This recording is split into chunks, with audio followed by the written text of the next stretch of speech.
చేస్తాం. ఇవి మహారాష్ట్ర కూడా, ఛత్తీస్గఢ్ కూడా, పాండిచేరి అండ్ ఒడిశా రాష్ట్రాలు కూడా విస్తరిస్తాం. అదే సమయంలో ఆత్మగౌరవంతో జీవించాలని ప్రజాస్వామికవాదులందరూ ఈ పిలుపులో భాగస్వాములు కావాల్సిందిగా కోరుతున్నాం. అక్టోబర్ 17న మండల కేంద్రాల్లో నల్ల జెండాలతో కూడిన నిరసన ప్రదర్శనలు దాడికి నిరసనగా ఉంటాయి. సేమ్ టైం చలో హైదరాబాద్ పిలుపు అక్టోబర్ 22న ఉంటుంది. భారీ నిరసన ప్రదర్శన తెలంగాణ రాష్ట్ర వ్యాప్తంగా స్థాయిలో ముందుకొచ్చింది కూడా గవర్నర్ నరేంద్ర మోడీ గారే. ఆయన పట్ల మాకు గౌరవం, ఆయన పట్ల అభిమానం మాకు కలిగి ఉన్నాం.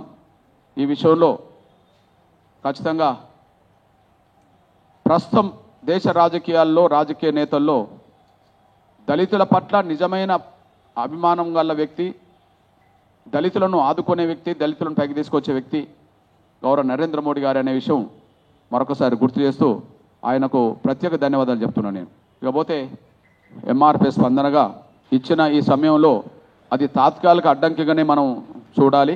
అంతిమం విజయం వైపు పోరాటం చేయాల్సిన బాధ్యత, అన్ని ప్రయత్నాలు చేయాల్సిన బాధ్యత బీసీ సంఘాలతో పాటు వాళ్ళతో కలిసి పనిచేయాల్సిన బాధ్యత మా మీద ఉంది.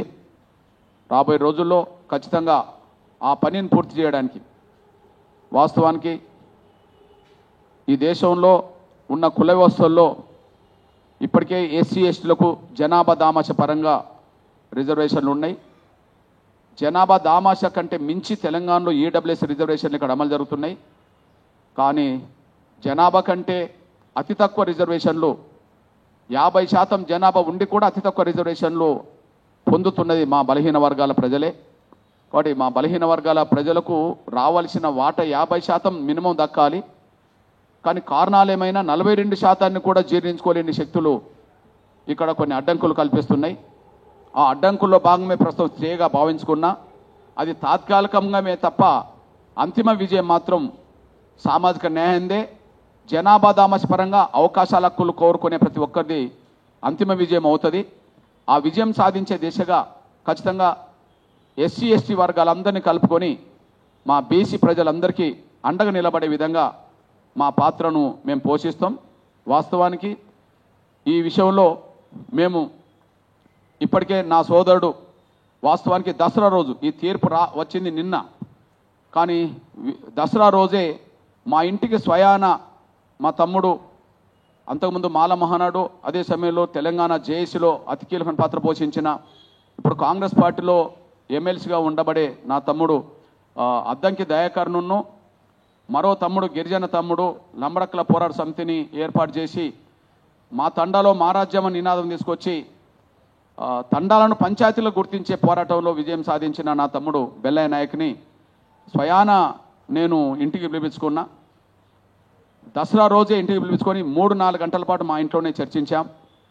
ఎస్సీ ఎస్టీలుగా మనం ఏ అవకాశాలు పొందుతున్నామో, ఇంకా ఎస్సీ ఎస్టీలకు ఇంకా ఏ అవకాశాలు రావాలో వాటి మీద కలిసి పనిచేస్తూనే ఉమ్మడిగా ఇప్పుడు మన బీసీ ప్రజల న్యాయమైన పోరాటంలో మనం భాగస్వాములు కావాలి.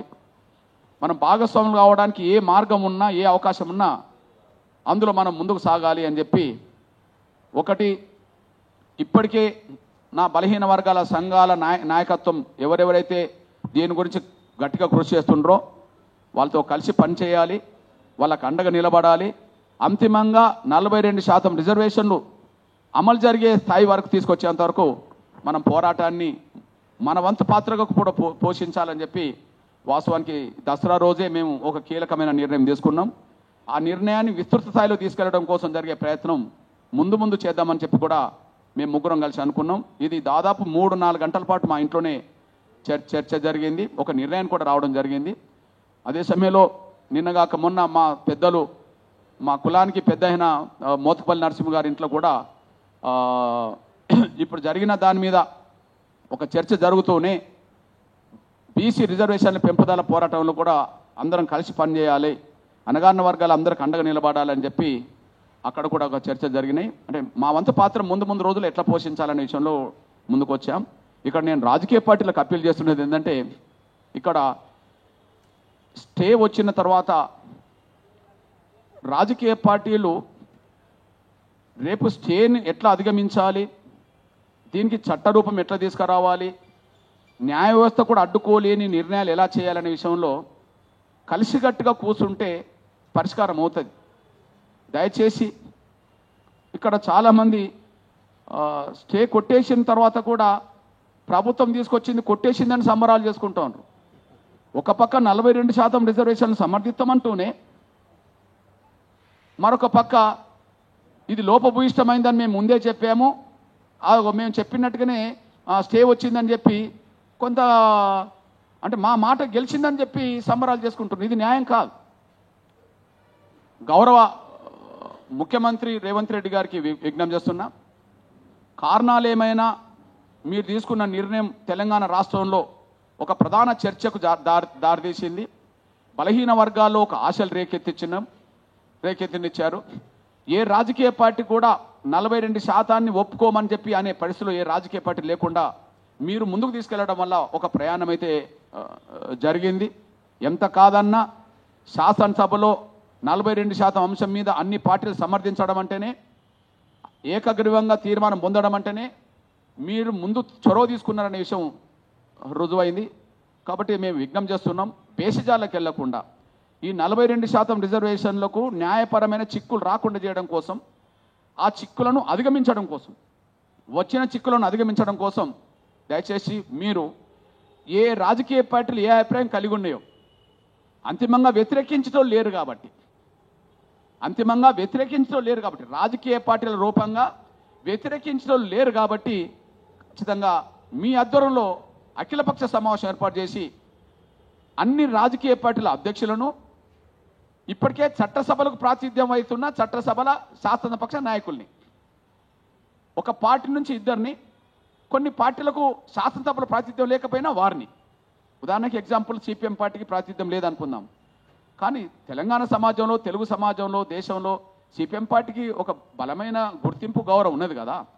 చట్టసభల ప్రాతినిధ్యం లేకపోవచ్చు. కాబట్టి రాజకీయ పార్టీల అధ్యక్షులని, చట్టసభలో ప్రాతినిధ్యం వహిస్తున్న శాసనపక్ష నాయకుల్ని, వీళ్ళందరినీ కూర్చొని పెట్టుకొని అందరూ సమర్థిస్తున్నారు కనుక బేసిజాలకు వెళ్ళొద్దు. బేసిజాలకు వెళ్ళకుండా మేము చెప్పింది అమలు జరగలేదు కదా అంటే, నిజంగా బేసిజాలకు వెళ్ళకపోతే బీజేపీ, కాంగ్రెస్ ఈ దేశంలో తలుసుకుంటే ఏ చట్టాలు రాకుండా పోతాయి? అధికార పక్షం బీజేపీ, ప్రతిపక్షం దేశంలో కాంగ్రెస్. ఒక న్యాయం అని అనుకుంటున్నప్పుడు ఆ న్యాయాన్ని కలిసికట్టుగా పూర్తి చేస్తే ఎవరికి రావాల్సిన గౌరవం వాళ్ళకు వస్తుంది కదా, ఎవరికి రావాల్సిన గుర్తింపు వాళ్ళకు ఉంటుంది కదా. ప్రజలు ఎవరు ఏ పాత్ర పోషించిండ్రు మాకు న్యాయం చేయడానికి అని చెప్పి అనుకొని వాళ్ళ పట్ల వాళ్ళ అభిమానాన్ని ఏ రూపంగా చాటుకుంటారు కదా. కాబట్టి ఓటు రాజకీయ కోణంలో విమర్శలు, ప్రతి విమర్శలు కాకుండా, ఓటు రాజకీయ కోణంలో ఎవరు ఎక్కువ కైవసం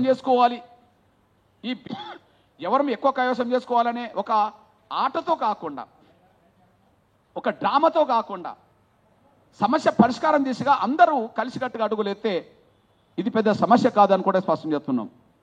కొన్ని దశాబ్దాలుగా పెండింగ్లో ఉన్న బీసీ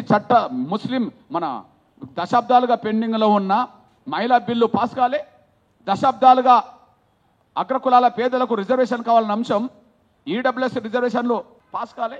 అంటే దాంతో పోల్చుకుంటే మండల కమిషన్ నివేదిక ఆధారం నుంచి మొదలుకుంటే ఇప్పటి వరకు నిజంగా అన్ని రంగాల్లో న్యాయబద్ధమైన వాటా పొందండి నా బీసీ ప్రజలే కదా.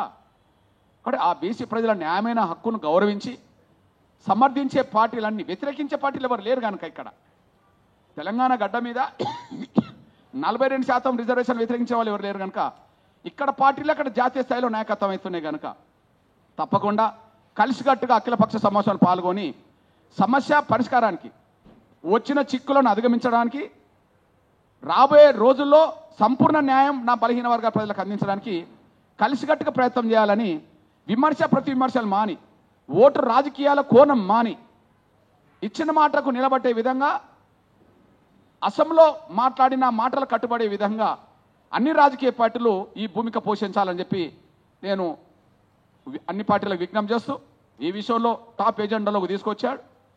కొంతమందికి అది ఈర్ష్య, ద్వేషం ఉండవచ్చు, ఏది ఎట్లున్నా కూడా ఒక ముందు వరుసలో నిలబడ్డారు కనుక ఇచ్చిన సమస్య పరిష్కారానికి తీసుకునే విధంగా ఆ సలహాలను పాటించి ముందుకు సాగే విధంగా కలిసికట్టుగా ముందుకెళ్లే విధంగా ముఖ్యమంత్రి చొరవ తీసుకొని చేస్తున్నా గుర్తు చేస్తున్నా. ధన్యవాదాలు.